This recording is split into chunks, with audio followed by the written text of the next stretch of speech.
Oke, kita mulai ya. 15 orang, 14 orang ini.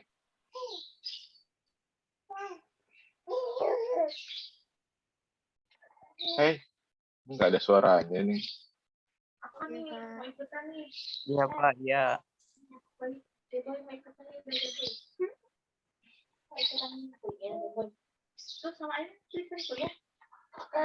Oke, bismillahirrahmanirrahim. Assalamualaikum warahmatullahi wabarakatuh. Waalaikumsalam warahmatullahi wabarakatuh. Alhamdulillahirrabbilalamin. Wassalatu wassalamu ala asyrafil anbiya'i wal mursalin wa ala alihi wa ashabihi ajma'in. Rabbi shrah li sadri wa yassir li amri wa hlul 'uqdatam min lisani yafqahu qawli. Nabat. Alhamdulillah pada pagi hari ini menjelang siang kita bisa bertatap muka kembali untuk melanjutkan perkuliahan kita. Mohon maaf tadi agak molor karena lagi sarapan dari tadi pagi sampai barusan tadi saya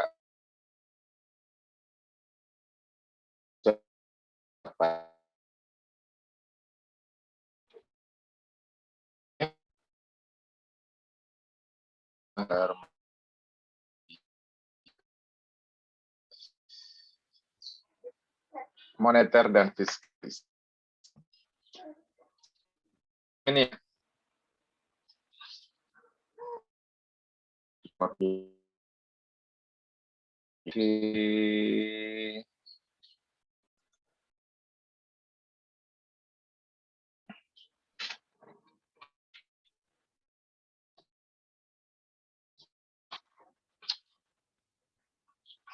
moneter dan fiskal Islam itu dia sebenarnya dua mata kuliah yang berbeda tapi kita bangsa dijadikan satu, jadi harus menggabungkan. Tapi coba kita akan pelajari satu persatu dulu.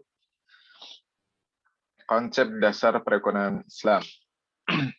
Kelihatan nggak ini slide-nya? Kelihatan Bapak? Konsep dasar ekonomi Islam berangkat dari pemahaman secara utuh dan mendalam terhadap filsafat ekonomi Islam. Karena implikasi dari asas filsafat ini dapat dijadikan sebagai kerangka konstruksi sosial dan tingkah laku sistem, yaitu tentang organisasi kepemilikan, pembatasan tingkah laku individual, dan norma pelaku ekonomi. Jadi kalau kita berbicara tentang ekonomi secara Islam, atau kita berbicara tentang maqasid syariah, kita itu dalam syariah tidak ada namanya pemahaman tentang bahwa harta itu milik kita gitu, bahwa uang itu milik kita gitu, Kak. Jadi kalau dalam konsep Islam bahwa harta kita, uang kita itu ada sebagian atau hak-hak orang lain, yang mana kita harus wajib mengeluarkan zakatnya. Nah, seperti itu. Makanya di konsep Islam, kepemilikan itu tidak ada mutlak bahwa kepemilikan itu punya kita sendiri, tapi bahwa kepemilikan itu adalah punyanya kepemilikan Allah sebagai Tuhan, sebagai pencipta kita.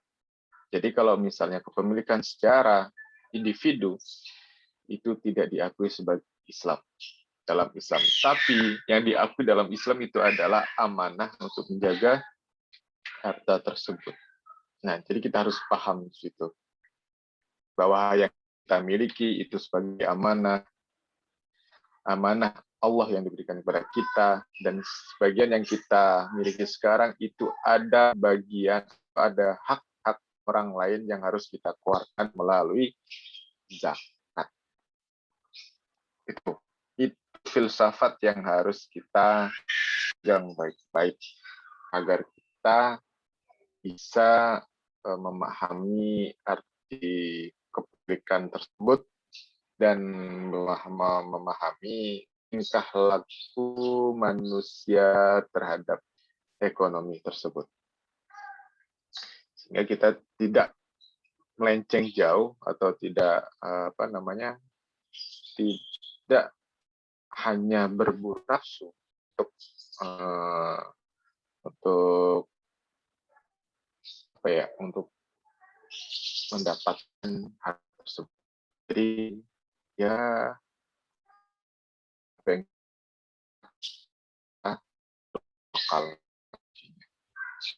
kita nggak boleh terlalu nafsu, tapi kita harus berupaya sesungguh-sungguhnya dan sekeras-kerasnya agar kita mendapatkan sesuai dengan apa yang kita kerjakan. Ini selanjutnya nilai-nilai dasar daripada sistem ekonomi Islam adalah nilai dasar kepemilikan. Islam mengenai kepemilikan ini terletak pada kenyataan bahwa dalam Islam legitimasi pada moral. Nah, ini tadi sudah saya jelaskan bahwa legitimasi dari kepemilikan itu adalah sumpah kita. Kalau kita jauh daripada Allah, jauh dari petunjuk Allah, otomatis kita akan beranggapan bahwa yang dari usaha kita tanpa mengindahkan kontribusi orang lain, bahkan mengindahkan kontribusi dari Allah Subhanahu wa taala sebagai kita. Jadi kita dengan sombongnya itu hasil saya. Nggak ada kontribusi dari Allah atau dari teman-teman kita. Nah, itu nggak seperti itu. Jadi konsep dari nilai dasar sistem ekonomi Islam itu adalah jadi semuanya itu tergantung pada moral kita. Kalau moral kita itu lebih lebih sadar bahwa ini ada kontribusi dari teman kita atau dari orang-orang sekitar kita atau dari sang pencipta kita, itu kita sadar bahwa kepemilikan kita itu bukan kepemilikan mutlak, tapi hanya kepemilikan sementara atau kepemilikan yang berarti amanah yang diberikan kepada kita. Selanjutnya adalah keseimbangan. Apakah nilai dasar yang terlihat pada berbagai aspek ekonomi, misalnya kesederhanaan, moderation, hemat, parsimoni, menjauhi sifat pemborosan. Nah, keseimbangan di sini adalah bahwa kita harus menjaga, harus melepaskan hawa nafsu dari sifat kepemilikan tersebut tadi. Makanya kalau moral kita tadi kita paham legitimasi bahwa kepemilikan itu bukan mutlak punya kita, insya Allah kita akan terhindarkan dari masalah pemborosan, terus sifat-sifatnya pamer kekayaan, habis itu foya-foya. Nah, itu pasti jauh dari situ. Kalau kita sadar bahwa apa yang kita miliki sekarang itu adalah amanah, apa yang kita miliki sekarang itu adalah bukan mutlak kita seutuhnya. Jadi, sosial pada konsep keadilan yang paling sering digunakan setelah Allah dan ilmu pengetahuan. Boleh jadi keadilan yang lebih luas memperoleh kedudukan utama. Nah, dalam Al-Quran juga sudah dijelaskan adil. Adil di sini bukannya adil dalam masalah banyak istri kita harus adil, nggak seperti itu. Harus adil bahwa semua itu sesuai dengan porsinya masing-masing. Yang tadi harus adil, kalau kita itu harta kita banyak, berarti kita harus zakatnya juga lebih besar. Kalau harta kita yang kita dapat itu lebih banyak, kita harus bisa sedekah lebih banyak lagi dan bisa membantu saudara-saudara kita. Itu keadilan sosial. Dan Allah menekankan bahwa manusia itu harus bersikap adil. Karena adil adalah kunci dari segala-galanya. Maksudnya kunci dari dari kunci segala-galanya. Bukan hanya dalam harta, pada diri kita harus adil. Kapan waktunya istirahat ya istirahat, kapan waktunya belajar ya belajar. Jangan sampai waktu belajar kalian malas-malesan, nah, seperti itu. Nggak adil namanya. Waktu kita kerja harus kerja optimal. Kita nggak apa namanya, nggak apa nggak memperhatikan bahwa yang pemilikan itu orang kafir atau orang Cina atau orang Korea atau orang-orang yang lainnya gitu.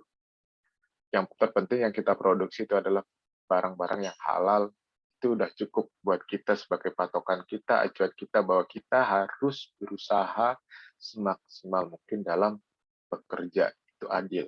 Jangan sampai wah perusahaan orang Cina jadi aku malesan kerjanya. Itu nggak adil tuh namanya. Kita dapat gaji di situ dan udah jelas barang yang diproduksi di situ juga termasuk juga dalam kategori halal. Kalau kita nggak adil, kita nggak kerja sungguh-sungguh, nggak berusaha keras dalam pekerjaan, sedangkan kita menerima gaji, itu namanya termasuk zolim. Jadi zolim itu bukan hanya mengintimidasi atau membuli orang, bukan hanya seperti itu. Ketika kita kerja pun nggak maksimal, sedangkan kita digaji oleh perusahaan tersebut, entah itu perusahaan itu punya orang kafir atau gimana, kalau misalnya produknya tersebut ada produk halal, dan kita tidak maksimal dalam kerjaan itu termasuk kategori zolim. Jadi jangan hanya mengkotak-kotakan bahwa zolim itu kita diintimidasi, kita dibully dan sebagainya, bukan seperti itu. Ketika kita nggak maksimal dalam segala apapun, misalnya nggak maksimal dalam belajar, itu kita termasuk adalah zolim. Makanya kalau yang kalian malas-malesan itu termasuk zolim kalian. Zolim kepada siapa? Kepada diri kalian sendiri terutama. Seperti itu. Selanjutnya konsep uang dan sejarah kebijakan moneter Islam. Peranan uang dalam ekonomi. Uang definisikan adalah anything that is generally accepted as a medium of change. Segala sesuatu yang dapat dipergunakan sebagai alat bantu dalam pertukaran. Jadi dalam Islam, uang itu sebagai alat transaksi, bukan sebagai komoditas, atau bukan sebagai objek jual beli. Nah, uang itu adalah uang yang hakikatnya dibentuk sebagai alat transaksi, bukan sebagai alat untuk investasi. Maksudnya investasi di kayak dolar disimpan, kalau udah naik dijual, seperti itu. Itu adalah sebagai alat investasi, alat investasi aksi, seperti itu. Sebagai refleksi dari nilai sebuah barang atau jasa. Jadi dia fungsi dari uang tersebut buat alat transaksi adalah dia buat sebagai currency. Currency di sini adalah untuk menghitung nilai dari barang tersebut. Misalnya motor kalau kita nggak ada uang, maksudnya kita nggak ada uang, kita adanya motor aja, ya kita tidak bisa menilai bahwa motor itu sebenarnya mahal apa. Kalau ada uang, kita bisa menilai bahwa motor itu sekian rupiah, sekian juta rupiah, sekian juta rupiah. Dari uang. Ada uang barter. Barter. Dan barter itu harus ya, nggak boleh dengan yang lain. Makanya kalau dengan beda jenis itu harus dinilaikan. Nilainya berapa bisa ditemukan. Itu barter. Kalau misalnya tersebut itu akan bisa mengandung unsur-unsur riba tadi. Karena apa? Karena perbedaan nilai. Misalnya masa iya motor ditukar dengan beras. Nah itu kan beda jenis. Jadi harus dinilai dulu beras harganya berapa, motor harganya berapa. Itu fungsi dari uang tersebut. Jadi kalau selama ini dari kalian beranggapan bahwa uang itu bisa buat investasi, ya bisa buat investasi, tapi buat investasi, kita ke objeknya itu bukan uang. Jadi lebih kepada atau proyek-proyek yang dibiayai oleh uang tersebut. Seperti itu. Silakan sambil diskusi, tanya. Ada pertanyaan?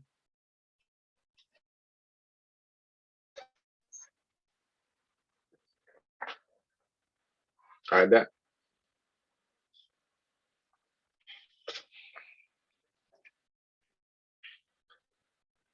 Oke, selanjutnya adalah fungsi utama dalam teori. Sebagai alat tukar medium of exchange.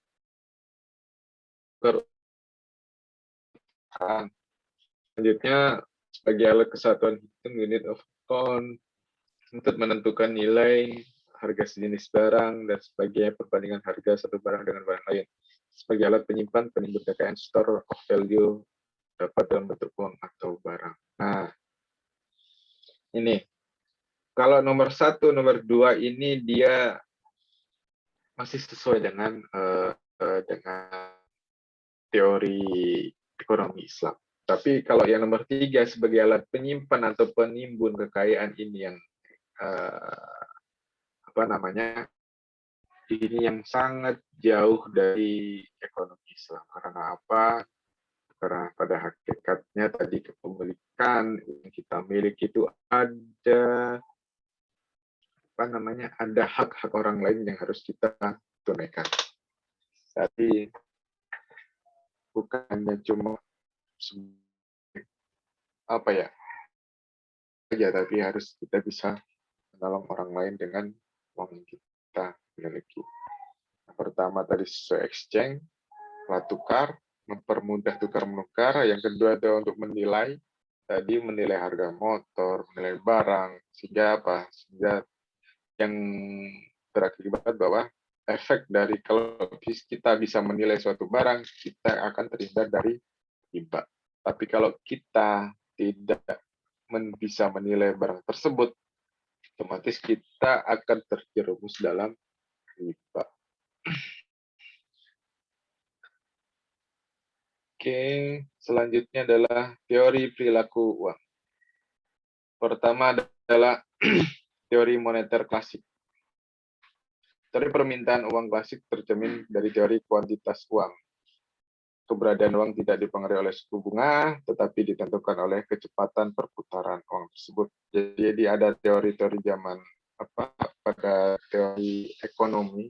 Kalau kalian belajar ekonomi mikro sama makro, so akan belajar tentang ada teori moneter klasik sama teori Keynes. Menurut Keynes, motif seseorang untuk memegang uang ada 3 tujuan, yaitu transaksi, motif, precautionary motif, keperluan berjaga-jaga, dan spekulatif motif. Motif transaksi dan berjaga-jaga ditentukan dengan tingkat pendapatan, sedangkan motif spekulasi ditentukan oleh tingkat suku bunga. Terus term value of money, dua hal yang alasan munculnya konsep ini adalah the sense of inflation, the preference present future consumption. Jadi menurut klasik, teori moneter klasik, Keynes ini selalu bertentangan. Jadi klasik ini sebenarnya teori-teori yang ditemukan, misal kalau dalam agama kita ada madhab Hambali, Syafi'i, semacam apa lagi, Hanafi,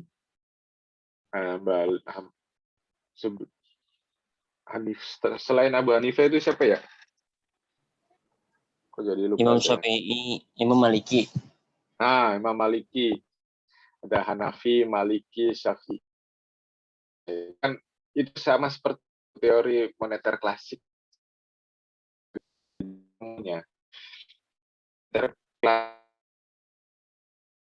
Jadi dia pertama gitu kan, teman pertama.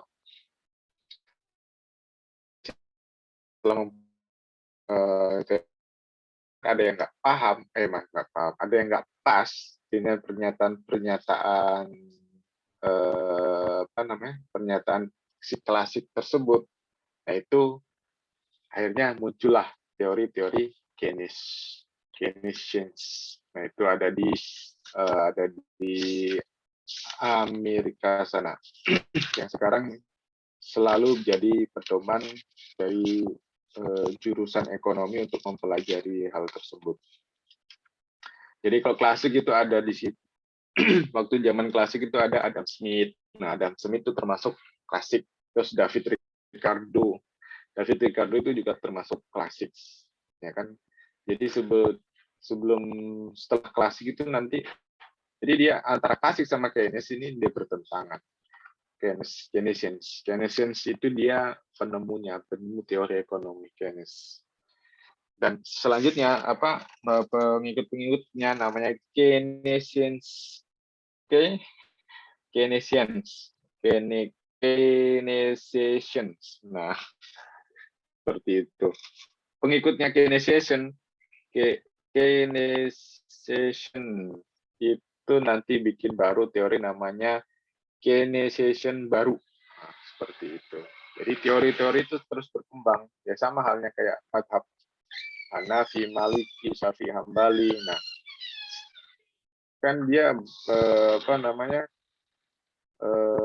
pengikut Hanafi. Tapi setelah dengan melihat perkembangan zaman, nah, nanti mengikutnya Hanafi itu akan mengembangkan teorinya madhab Hanafi tadi. Gitu. Sama kayak teori moneter klasik sama teori Keynes, ya kan?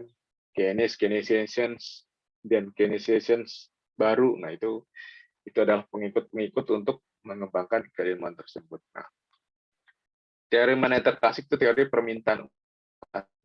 Dari teori kuantitas money, jadi keberadaan uang tidak dipengaruhi oleh suku bunga, tetapi oleh kecepatan perputaran uang. Nah, jadi dia dengan uang itu dia itu nggak jadi kalau selama ini kan kita tahunya uang itu dipengaruhi dengan suku bunga kan gitu. Tapi sebenarnya dalam teori klasik itu dia lebih ke hadirnya pasar, jadi perputaran uang. Jadi ibaratnya liberal.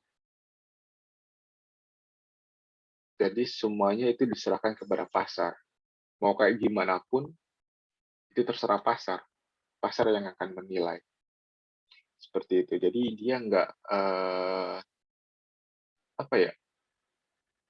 jadi dalam pasar lah itulah namanya perdagangan sempurna. Jadi mereka beranggapan jual beli di pasar itu adalah kegiatan ekonomi yang sangat sempurna. Ada permintaan, ada penawaran barang. Yang nanti ada taruh-menawar, akhirnya ketemulah harga tersebut. Tapi kalau dalam ekonomi syariah, itu nggak bisa. Semuanya itu harus tergantung perilakunya. Perilaku individu-individunya untuk melakukan perdagangan. Tapi kalau teori ekonomi moneter klasik itu nggak peduli moralnya seperti apa, perilakunya seperti apa, nah seperti itu. Tapi kalau yang menurut syariah, ya perdagangan itu sangat sempurna sekali, tapi harus kita melihat perilaku individu-individu satu sama lainnya. Kan kita nggak tahu kalau misalnya dia itu curang, kalau kita nggak tahu kalau misalnya dia itu menipu, nah di situ. Kalau di teori moneter klasik itu dia tidak melihat lebih ke situ gitu, tidak melihat kepada moralnya. Tapi kalau dalam syariah, dia akan melihat moralnya itu seperti apa orang tersebut. Gimana kebiasaan orang tersebut. Apakah dia jujur dalam menjual, atau dia malah menipu pembelinya. Seperti itu ya. Nah, kalau Keynes itu berbeda. Keynes itu seorang untuk memegang uang ada 3 tujuan. Yang pertama, transaksi motif, keperluan berjaga-jaga, dan spekulatif. Kalau menurut Keynes, nah, orang memiliki uang itu dia mempunyai 3 tujuan. Yang pertama itu buat transaksi, jual beli, buat transaksi jual beli. Kalau ada yang kedua adalah perkeluaran berjaga-jaga. Nah, perkeluaran berjaga-jaga itu untuk antisipasi, misalnya ditabung buat apa? Buat apa itu namanya? Buat asuransi kesehatan, buat hari tua, buat nanti anaknya kerja apa? Sekolah dan sebagainya. Nah, itu perkeluaran berjaga-jaga. Terus yang ketiga adalah spekulatif. Nah, ini spekulatif motif itu dia misalnya ditimbun biar apa nanti kalau ketika krisis baru dikeluarin atau ketika nanti harganya naik baru dijual lagi. Nah, itu dari Keynes. Jadi motif transaksi dan menjaga mengenal tingkat pendapatan, sedang motif mengenal tingkat suku bunga. Jadi dia kalau yang moneter klasik tadi itu dia nggak percaya akan tingkat suku bunga, tapi kalau Keynes dia percaya tingkat suku bunga. Dan kebanyakan kok yang di Amerika itu kan Keynes nih. Makanya semua ekonomi dari Amerika sampai negara-negara yang mengikuti Amerika, dia itu mengikuti tingkat suku bunga. Tapi kalau yang teori klasik itu lebih ke Eropa, dia nggak melihat bunga, tapi lihat persaingan pasar yang sempurna. Seperti itu perbedaan antara pemikiran ekonomi klasik sama Keynes. Terus selanjutnya adalah teori konsep time value of money. Jadi dua hal yang menjadi alasan presence of inflation dan preference present consumption to future consumption. Nah, dari sini konsep time value of money itu adalah maksudnya seperti ini. Kesempatan. Jadi harga kesempatan maksudnya seperti ini. Harga 10.000 saat ini itu sangat berarti daripada harga 10.000 yang bisa jadi nilai yang sekarang 10.000 itu sangat besar daripada 10.000 yang akan datang. Makanya dia ada prevalence of inflation. Jadi dia presence of inflation. Jadi dia untuk menjaga-jaga inflasi. Jadi time value of money itu menjaga nilai dari uang tersebut. Makanya dibutuhkan adalah biasanya ini lebih kepada time value of money itu lebih ke suku bunga di acuan. Di Indonesia itu kebanyakan dari Keynes. Jadi acuannya adalah tingkat suku bunga. Jadi maksudnya inflasi itu harga 10 sekarang yang bisa buat beli bakso belum tentu 10.000 itu 10 tahun yang akan datang atau 5 tahun 10 tahun yang akan datang dengan uang 10.000 itu kita bisa membeli bakso lagi. Itu inflasi. Makanya harus dibarengi time value of money. Makanya dengan kita menginvestasikan uang kita, otomatis itu kan ada kesempatan yang harusnya sekarang bisa kita gunakan uang tersebut, akhirnya kita tunda. Karena apa? Karena kita tabung uang tersebut. Untuk penggantinya, karena kita sudah merelakan bahwa uang tersebut bisa ditabung, makanya ada namanya bagi misalnya bunga dan sebagainya. Biar apa? Biar kita ada penggantinya, pengganti dari kesempatan atau peluang yang harusnya kita gunakan untuk saat itu. Jadi nggak jadi gitu, nggak jadi untuk menggunakan uang tersebut. Terus preference present consumption to future consumption. Nah, ini lebih tadi kesempatan yang harusnya kita bisa gunakan sekarang tertunda untuk kita gunakan yang akan datang. Jadi uang yang kita gunakan sekarang kita tunda dulu, kita tabung dulu untuk kita gunakan yang akan datang. Jadi dia lebih ibaratnya untuk menjaga nilai pada hari ini dan hari yang akan datang. Makanya konsep time value of money. Silakan, ada pertanyaan?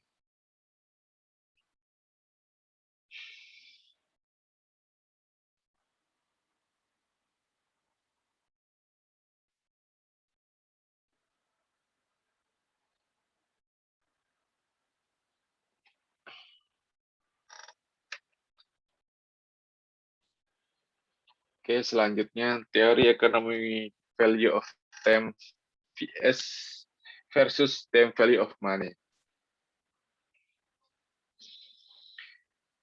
Teori konvensional menyatakan bahwa uang saat ini lebih bernilai dibanding uang di masa depan, time value of money.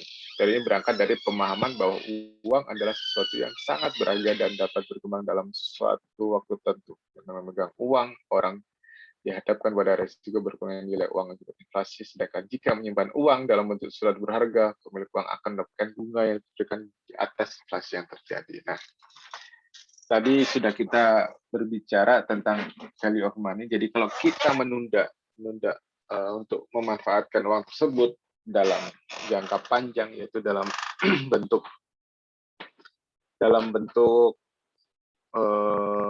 menyimpan uang dalam bentuk mana tadi?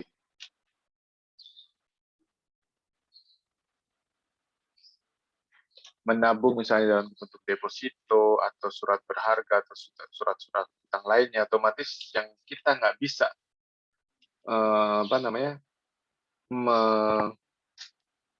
memanfaatkan untuk saat ini, ya kan? Jadi dia akhirnya bersabar, karena kalau deposito atau surat berharga itu kan ada waktunya. Nah, jadi timbal baliknya untuk pemilik uang tersebut adalah bunga. Yang mana bunga itu biasanya harus di atas inflasi. Karena apa? Biar orang yang nabung dia nggak merasa rugi dengan uang yang ditabungnya. Makanya ada sistem bunga. Ada sistem bagi hasil. Itu time value of money. Jadi teori economic value of time sama, jadi ibaratnya kalau economic value of time itu dia nilai ekonomi dari pada waktu tersebut gitu. Jadi kalau misalnya tadi saya 10.000 yang tadi bisa buat beli bakso, tapi 10 tahun ke depan belum tentu 10.000 bisa buat beli bakso. Kalau dulu zaman saya waktu kecil itu 5 juta udah bisa beli dapat motor baru, sekarang kan nggak bisa tuh 5 juta bisa dapat motor baru.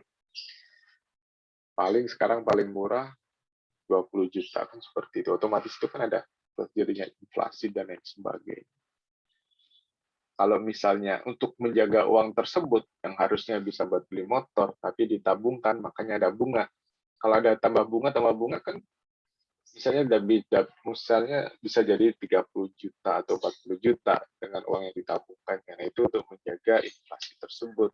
Jadi ketika dia menabung, dia nggak merasakan, nggak mengalami kerugian. Jadi nilai uang tersebut, dari nilai ekonomi waktu tersebut. Gitu. Oke, selanjutnya, perspektif uang dalam ekonomi Islam. Pengertian ekonomi Islam, uang dalam bahasa Arab disebut mal. Asal katanya berarti condong, yang berarti menyondongkan mereka ke arah yang menarik, di mana uang sendiri mempunyai daya penarik yang terbuat dari logam, misalnya tembaga, emas, dan perak. Jadi, dalam bahasa, uang itu dari kata bahasa Arab al-mal, condong. Condong di sini bisa condong kepemilikan, condong hawa nafsu, condong dengan uang tersebut dia merasa condong, merasa berkuasa dan sebagainya kan seperti itu. Jadi bukan hanya arti dari mal itu bukan hanya ke arah menarik saja, tapi bisa mungkin pengaruh kepada perilaku atau moral manusia itu seperti condong berkuasa, condong ingin memiliki segala-galanya,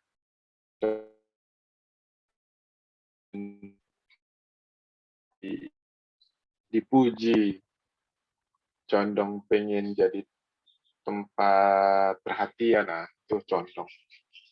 Seperti itu. Dan sekarang sudah banyak dengan uang itu, orang itu condongnya kebanyakan kepada hal-hal yang negatif. Jarang orang dengan uang itu condongnya positif. Kalau condong positif itu lebih kepada suka sedekah, suka wakaf, suka zakat, dan sebagainya, itu lebih positif. Suka bayar pajak, nah itu juga condong ke hal yang positif.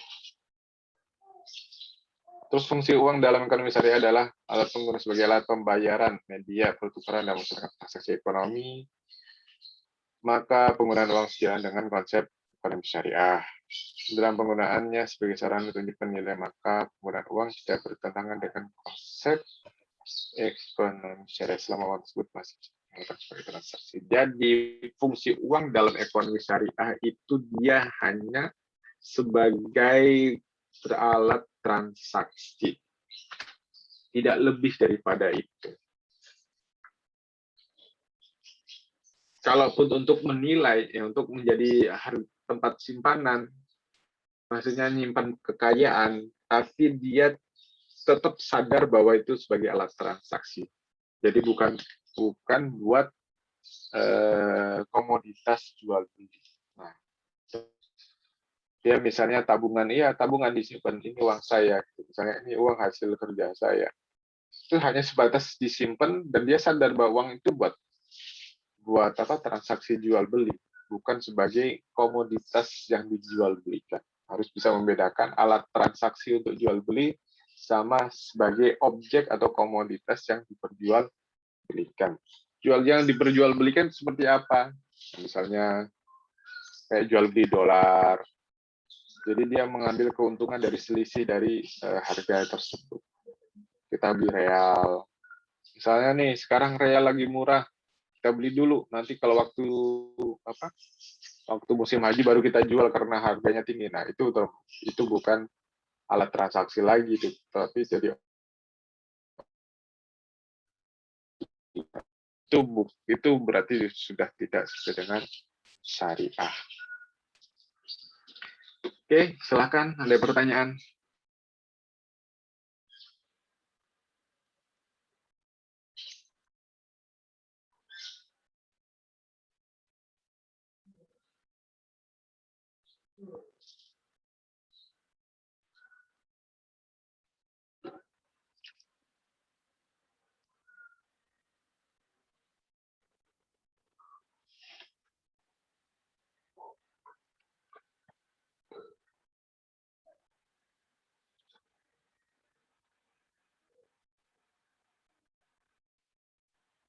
Nggak ada pertanyaan? Tidak, Kak. Silakan. Nah? Tidak. Oke, selanjutnya perbedaannya adalah ekonomi konvensional menambah satu fungsi lagi, yaitu spekulasi. Nah, ini yang sama sekali bertentangan dengan syariat Islam, baik karena spekulasi tersebut tidak sesuai maupun karena spekulasi umumnya berkaitan dengan menghalangi terjadinya mekanisme pasar yang wajar, mendapatkan fluktuasi harga yang abnormal. Spekulasi juga mengakibatkan ketidakstabilan nilai dari mata uang itu sendiri karena fluktuasi harga pada akhirnya adalah fluktuasi nilai daya beli dari uang itu sendiri. Nah, perbedaan antara ekonomi konvensional sama ekonomi syariah dalam memandang uang tersebut. Nah, kalau konvensional itu selain sebagai alat transaksi, dia ditambah fungsinya untuk alat spekulasi tadi. Jadi kita timbun untuk sebagai jadi satu komoditas jual belinya. Kalau di syariah nggak ada seperti itu. Ya uang itu sebagai alat transaksi udah tambahan lain. Dia ada spekulasi yang bisa mengakibatkan fluktuasi. Misalnya kalau kita mencari dolar, otomatis dolar itu nanti akan naik harga. Nilai tukar dolar terhadap rupiah itu akan naik. Satu dolar bisa 14.000, 15.000, atau bahkan sampai 20.000. Itu karena apa? Karena spekulasi tadi. Jadi akibatnya apa? Akibatnya itu dia bisa merusak pasar yang mekanisme pasar yang sangat wajar tadi itu. Jadi harusnya mekanisme pasar itu, uang itu dengan sendirinya, apakah uang itu nanti berharga atau tidak gitu kan. Nah, tapi kebanyakan saat ini orang-orang berbondong-bondong untuk membeli uang, membeli dolar untuk apa? Untuk spekulasi, untuk mencari keuntungan dari selisih harga beli ke harga jual. Dan kalau misalnya kita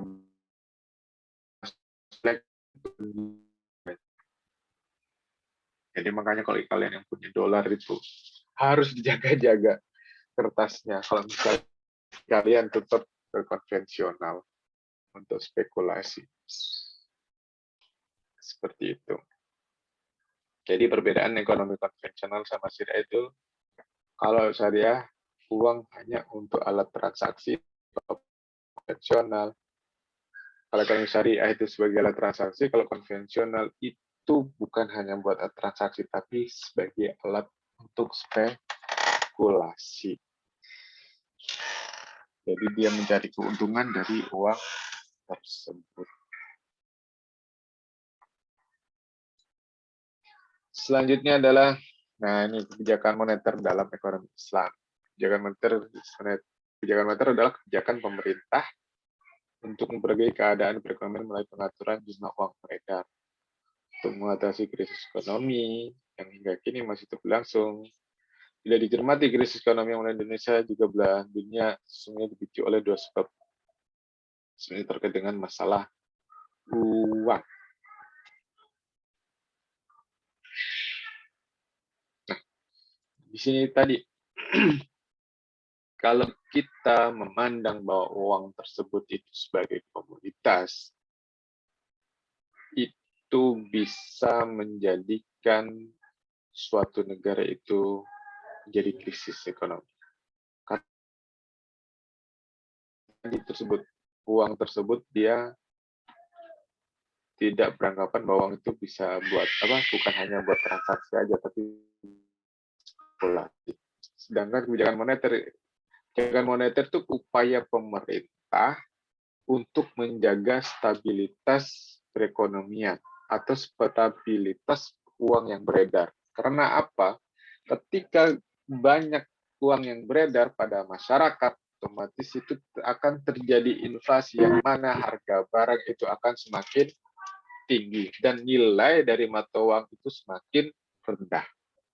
Berbeda dengan deflasi. Kalau deflasi itu uang yang beredar di masyarakat itu sangat sedikit, otomatis masyarakat yang tadinya mau beli itu nggak bisa beli karena nggak ada duit gitu kan. Otomatis harga yang dijual, harga barang dijual itu semakin rendah juga. Harga barang semakin rendah sehingga apa? Sehingga orang-orang jadi dia mengejar biar mereka itu akan ya bisa dibeli gitu kan. Jadi deflasi. Makanya antara deflasi sama inflasi itu punya kelebihan masing-masing. Makanya deflasi sama inflasinya harus jadi biar tersebut dengan apa lalu relasinya juga jadi yang di tengah. Jadi misalnya persen juga persen itu sih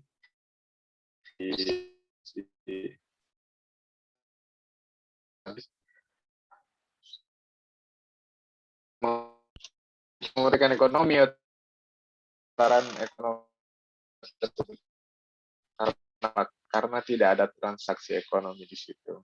Kalau misalnya deflasinya terlalu besar. Dan kebalikannya, kalau inflasinya terlalu besar, kemungkinan orang-orang tersebut banyak yang tidak bisa belanja, tidak bisa membeli suatu barang karena apa? Nilai dari mata uang yang dia miliki itu sangat kayak semacamnya di Zimbabwe itu kan nilai dari mata uangnya itu sangat kecil sekali. Bahkan mungkin lebih berharga Indomie daripada mata uang Zimbabwe tersebut. Nah itu kalau misalnya nggak bisa menjaga stabilitas ekonomi, bisa terpuruk di situ. Selanjutnya, dua sebab utama krisis ekonomi, persoalan mata uang, di mana nilai mata uang suatu negara saat ini pasti terikat dengan mata uang negara lain. Misalnya rupiah terhadap dolar tidak pastikan sehingga nilainya tidak pernah stabil karena dia bila nilai mata uang tertentu bergejolak pasti akan mempengaruhi kestabilan mata uang. Nah, dua sebab utama krisis ekonomi itu tadi karena kita menjadikan uang itu sebagai alat spekulasi. Ketika alat spekulasi tersebut kita jadikan sebagai ibaratnya bisnis kita, ya terjadiannya seperti ini. Kita terlalu berharap terhadap dolar. Jadi kita harus banyak nimbun dolar. Ketika dolar itu naik, kita happy. Tapi ketika dolar itu turun, kita sedih. Nah, hal ini kan akan merusak nilai dari mata uang negara kita sendiri. Kalau kita berpatokan terhadap mata uang negara yang lain. Harusnya negara punya mata uang sendiri dan kita harus bisa mengendalikan mata uang kita sendiri. Itu harusnya seperti itu harusnya. Tapi kenyataannya kan tidak. Jadi kita bergantung terhadap dolar, yang mana kalau misalnya ada perubahan-perubahan politik atau perubahan-perubahan kebijakan ekonomi di negara luar, otomatis kita akan juga ikut terganggu atau stabilitas ekonomi kita juga terganggu. Kedua adalah kenyataan bahwa uang tidak lagi dijadikan sebagai alat transaksi saja, juga sebagai komoditi perdagangan. Nah, ini tadi yang saya jelaskan. Jadi karena apa? Karena kita udah keluar dari hakikatnya gitu. Karena kita tidak berpegang teguh bahwa uang itu sebagai alat transaksi. Jadi kita menambahkan bahwa dengan uang itu bisa dijadikan alat alat spekulasi. Itu salah satu terjadinya krisis ekonomi. Oke, ada pertanyaan?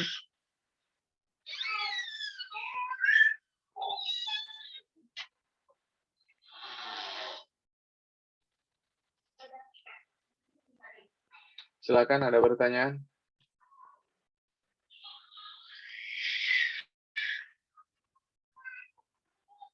Nggak ada?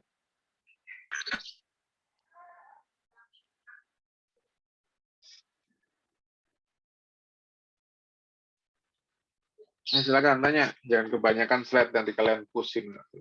Kebanyakan materi. Silakan bertanya.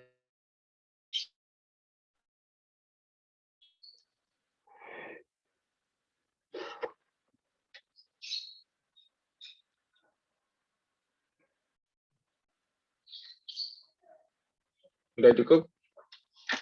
Nggak ada pertanyaan?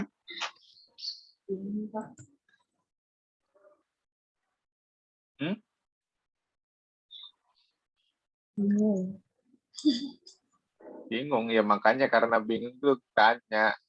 Bingungnya kenapa? Kalau kamu ngomong bingung, saya juga nggak tahu bingungnya di mana.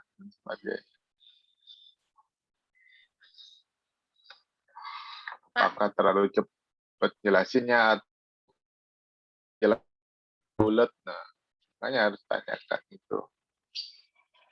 Pak, kan pernah ada ini viral gitu Pak, tentang mata uang yang 100 rupiah Pak, yang gambar pohon apa ya Pak?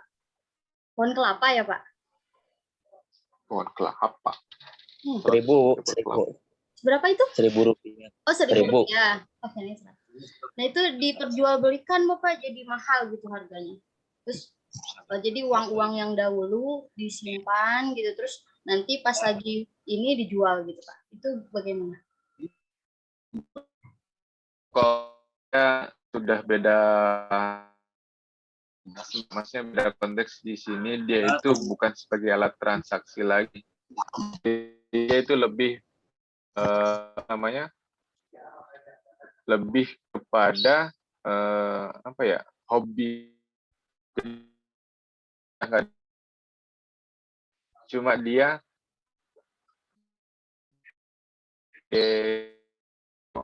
kolektor. Kalau ya sebenarnya uangnya udah nggak bisa kalau udah sebagai kolektor udah beda lagi nanti. Itu bisa aja dijadikan sebagai kayak barang simpanan dan sebagainya. Jadi maksudnya itu yang spekulasi itu uang yang masih bisa digunakan gitu. Masih ya bisa digunakan. Tapi Pak katanya uang itu masih bisa dipakai ya Pak? Harga mahal itu nggak Hmm. sudah di Bank Indonesia. Makanya ketika dimusnahkan, jadi barang kita itu ya, barang itu sifatnya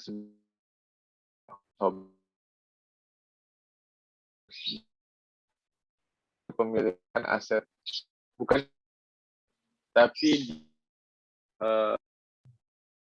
itu dia harus kan Pak, Baik Bapak, terima kasih. Mbak ya, uang-uang kayak gitu, uang kayak serat, gambar perahu gitu kan, pinisi itu yang merah putih itu kan, gambar pinisi ada itu, yang kata jutaan atau berapa gitu kan, ada itu satu segini, satu berurutan nomor set, berurutan nomor kan, nomor di uang dan harinya kan itu nomor set 1, 2, 3, 4, 5, 6, 7, 8, 9, 10. Itu apa, nggak bisa buat dibeli, buat beli itu nggak bisa, jadi buat kolektor aja.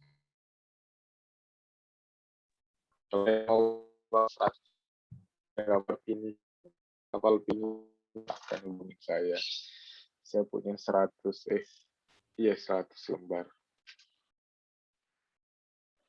seperti itu, makanya kok tinggal saya nunggu.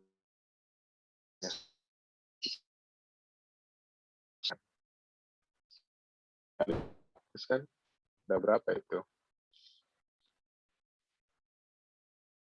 10 M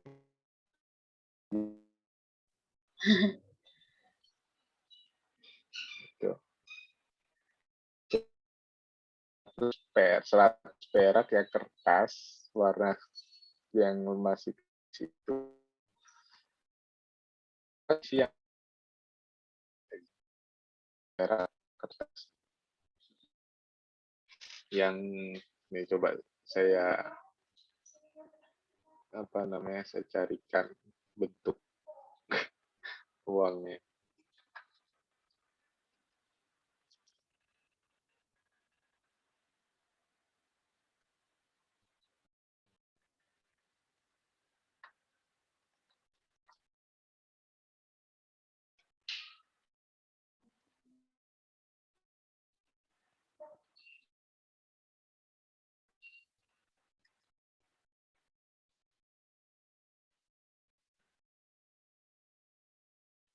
Nah, nih uang 100 kapal, ada perahu layar, tapi juga yang kapal pinisi. Ya biasanya yang dicari orang tuh di sini tulisannya kapal penisi gitu, bukan perahu layar, kapal penisi namanya.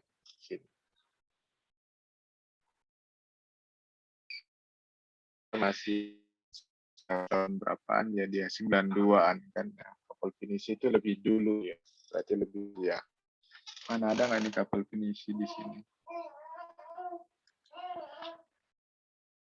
Nah ini tulisannya kan perahu pinisi. Ini tulisan perahu pinisi, kalau ini kan perahu layar, beda.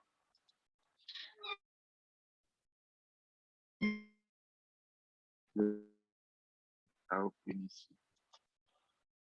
Nah itu yang tulisan pinisi itu yang lebih mahal daripada tulisan perahu layar tadi.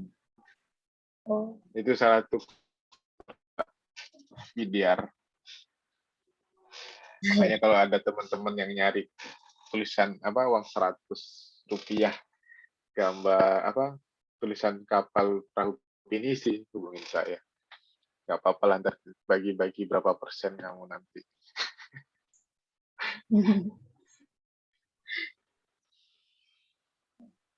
Seperti itu Mbak ya. Ya, Jadi yang maksudnya yang spekulasi itu yang uangnya masih bisa digunakan untuk jual beli, untuk transaksi jual beli. Kalau nggak bisa dipakai itu jatuhnya sebagai kolektor. Jadi sebagai koleksi aja. berarti kalau uang 100.000 yang belum dipotong juga, Pak, bagaimana? Bang, 100.000 belum dipotong. Iya, dia kan lebih mahal gitu harganya, Pak. Bisa Nah dibeli. itu kan kolektor kan. Oh, kolektor juga. Itu nggak bisa kamu beli misalnya bawa uang 100.000 ada berapa? Ada 10 misalnya. Harganya berapa? 1 juta nih. Saya ada 10 belum digunting-gunting sendiri nggak bisa. Itu dari koleksi itu, Pak. Oh. Beda. Itu kan nggak, maksudnya yang spekulasi itu alat yang untuk transaksi pembayaran. Kalau belum dipotong kan nggak bisa buat bayar.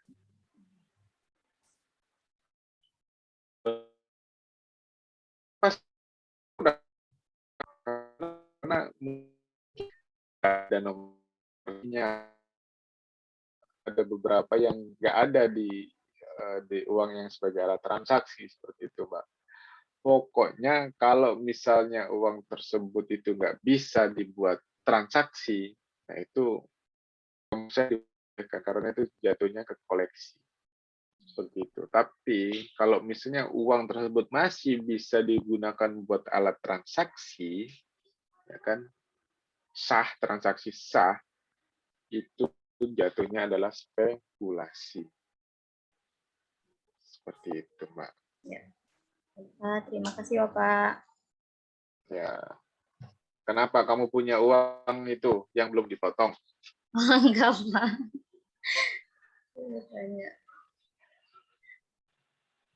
Nah, sama halnya seperti ini. Ada tahun berapa itu yang 75.000 tuh.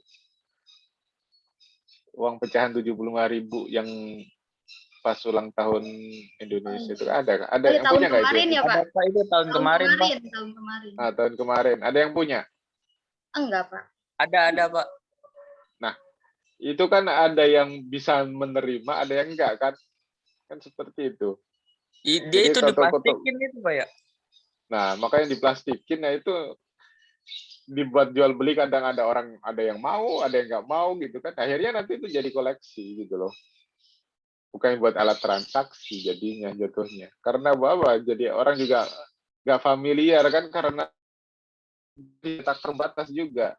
Ketika dicetak terbatas otomatis itu jadi koleksi nanti. Seperti itu. Jadi diplastikin aja. Nah, orang juga mau ngejual juga sayang ini uang. Gitu. Karena keterbatasannya tadi akhirnya uang ini berharga. Jadi dia bukan buat jual, buat transaksi, tapi buat kepemilikan. Jadi buat koleksi nanti jatuhnya. Seperti itu. Mungkin lama kelamaan yang tadinya bisa buat jual beli akhirnya nggak bisa. Itu. Oke. Yang punya 75.000 ya silahkan aja dijagain gitu. Nanti mungkin suatu saat 10 tahun atau 20 tahun yang akan datang itu harganya mungkin bisa di 1 M atau 10 M itu. Karena jarang yang punya kan.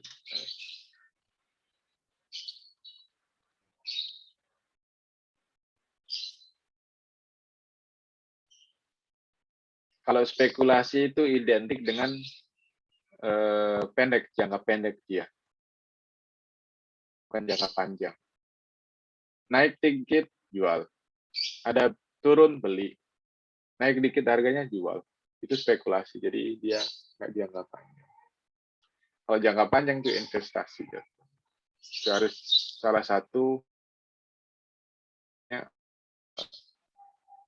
kriteria bahwa itu spekulasi atau tidak. Seperti itu. Oke, ada pertanyaan?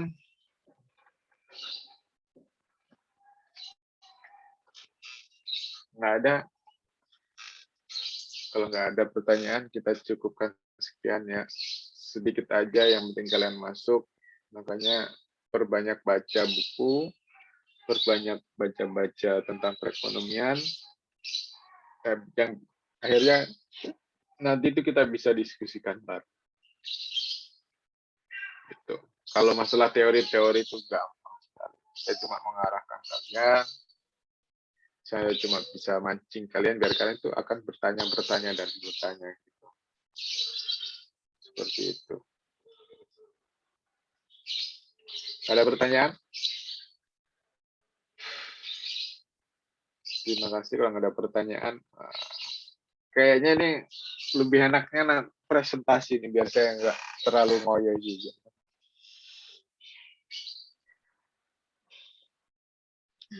Silakan dibikin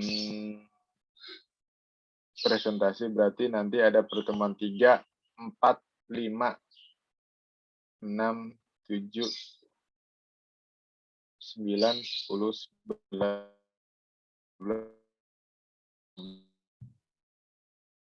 Oh, ada 12 kali pertemuan lagi.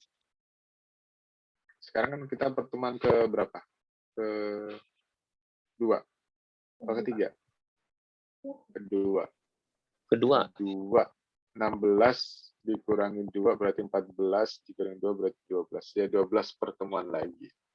Kalau 12 pertemuan lagi berarti di sini satu kelompok 2 orang. Satu kelompok 2 orang. Satu kelompok itu berarti ada yang 3 orang.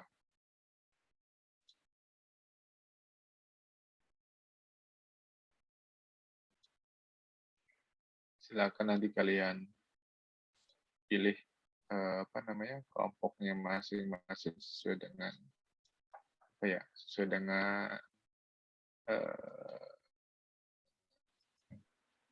ya biasanya kan punya soulmate kan seperti itu. Silakan. Untuk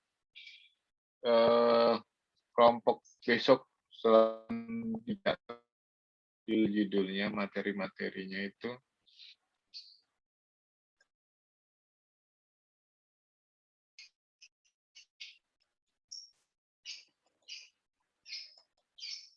kita itu apa ya, moneter ya?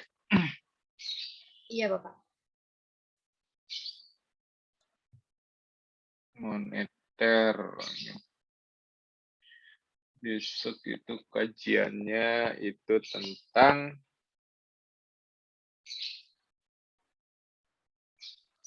uang udah. Ini konsep bank syariah. Poin-poinnya nih ya, konsep bank syariah, fungsi dan peranan bank syariah, lembaga keuangan Islam yang ada di Indonesia.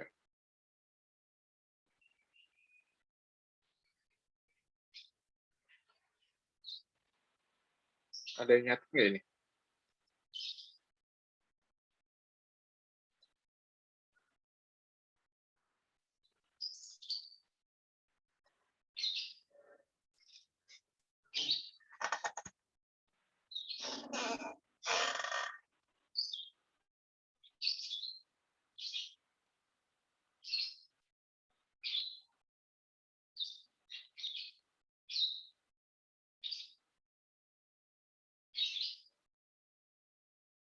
Udah?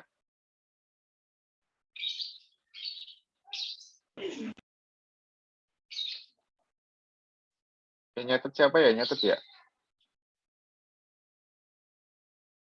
Ya, Pak.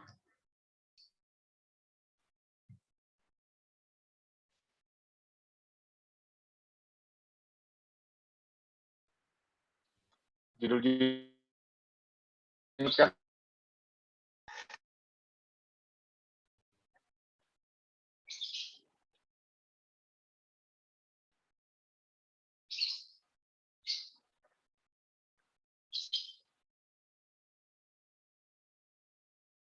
selanjutnya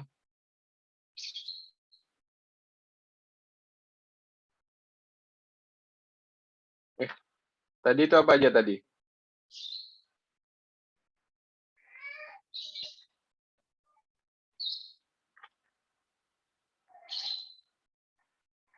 Tadi apa aja tadi?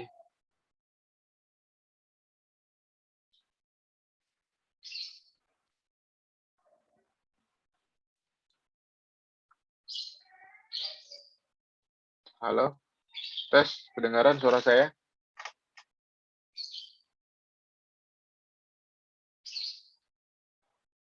Suara saya kedengaran nggak?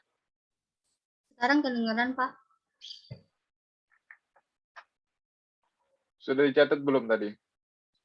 Tadi nggak ada suara sama sekali, Pak. Oh gitu. Iya.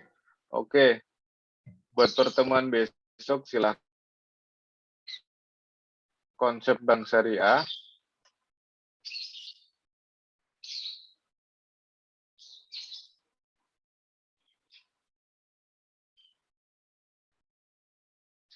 Fungsi dan peranan bank syariah.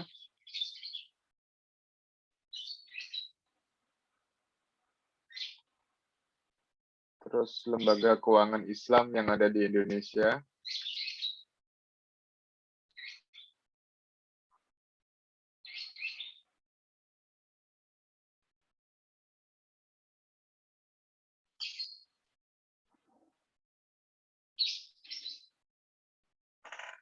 Sudah 3, Pak ya?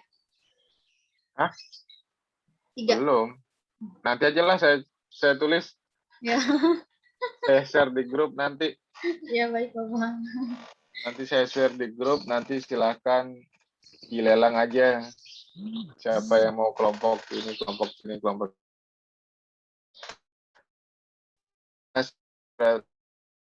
yang mohon maaf, insya Allah minggu ketemu di. Nah, besok kan presentasi, kayaknya presentasi di kampus tuh. Karena minggu depan insya Allah pas offline.